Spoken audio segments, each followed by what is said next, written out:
একটা পুলিশ সদস্য কখন কাপড় পরে ভাই? ওখানে তারা র্যাঙ্ক বেস পরে আসে, আর আমরা যারা নির্যাতিত নিপীড়িত এখানে আসি তারা দেখেন, অনেকে দেখেন এদিকে আমার ভাইয়েরা অসুস্থ কাপড় পরে আসে।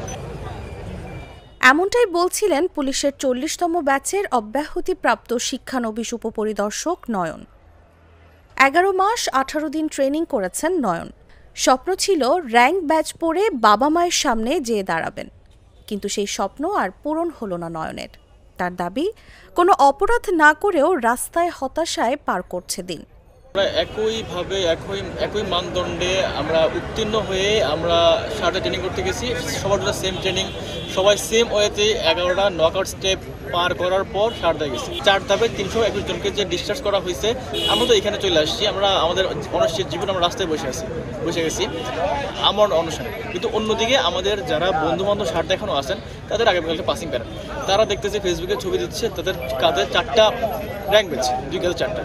ওখানে তারা র্যাঙ্ক বেস পরে আসে, আর আমরা যারা নির্যাতিত নিপীড়িত এখানে আসি তারা দেখেন, অনেকে দেখেন এদিকে আমার ভাইয়েরা অসুস্থ কাপড় পরে আসে। আমাদের কাছে আসি কি, আপনারা সরকারের কাছে যান, জবাব দিয়ে নেন, বলেন যদি আমাদের নামে কোনো ফৌজদারি মামলা থাকে বা কোনো অপরাধ থাকে, আপনারা জিজ্ঞাসা করেন যে এই 321 জনের মধ্যে যে 50 জন বা 60 জন আপনারা এই অপরাধের জন্য আপনাদের নেওয়া হচ্ছে না, ওকে বাদ দেন, বাকিগুলোকে নেন।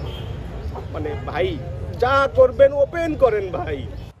নয়নের মতোই চাকরি পুনর্বহালের দাবিতে সচিবালয়ের সামনে পুলিশের 40তম ব্যাচের অব্যাহতিপ্রাপ্ত শিক্ষানবিশ উপপরিদর্শকরা 20 ঘণ্টা যাবৎ আমরণ অনশন কর্মসূচি পালন করছেন। অনশনে অংশ নেওয়া কয়েকজন ইতোমধ্যে অসুস্থ হয়ে পড়েছেন। তাদের কেন এভাবে অনিশ্চয়তার মুখে ঠেলে দেয়া হচ্ছে প্রশ্ন তুলে আন্দোলনকারীদের দাবি, কোনো অপরাধ থাকলে তদন্ত করে শাস্তি দেয়া হোক। নাজিবুর রহমান স্যারের ক্লাসে অনেকে হইচই করেছে, এর জন্য তাদের চাকরি নেওয়া হয়েছে। সেটা নাজিবুর রহমান স্যার নিজে স্টেটমেন্ট দিয়েছে যে আমার ক্লাসে কোনো বিশৃঙ্খলা হয়নি। তারপরেও তারা এটা তদন্ত করছে না বা তার সেই স্যারের কথা আমলে নিচ্ছে না। এটা তারা কেন করছে তারাই ভালো জানবে, এটার উত্তর আমরা দিতে পারবো না।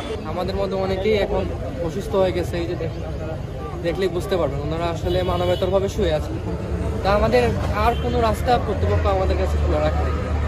যতগুলো রাস্তা ছিল, যতগুলো উপায় ছিল, আমরা সবগুলাই চেষ্টা করে দেখেছি। আমরা বিভিন্ন জায়গায় গিয়েছি, স্মারকলিপি জমা দিয়েছি, বাংলাদেশ পুলিশের অভিভাবক আইজিবি বরাবর আমরা অ্যাপ্লিকেশন করেছি যাতে আমাদের বিষয়টা পুনর্বিবেচনা করা হোক। স্বরাষ্ট্র উপদেষ্টা মহোদয়, প্রধান উপদেষ্টা মহোদয়, সবার কাছে আমরা স্মারকলিপি জমা দিয়েছি।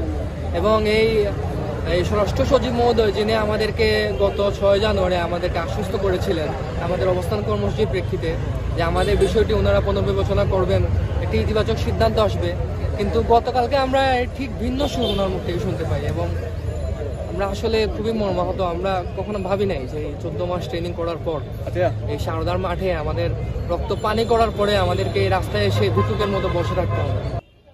দাবি আদায় না হওয়া পর্যন্ত আমরণ অনশন কর্মসূচি চালিয়ে যাওয়ার ঘোষণা দেন আন্দোলনরত অব্যাহতিপ্রাপ্ত শিক্ষানবিশ এসআইরা।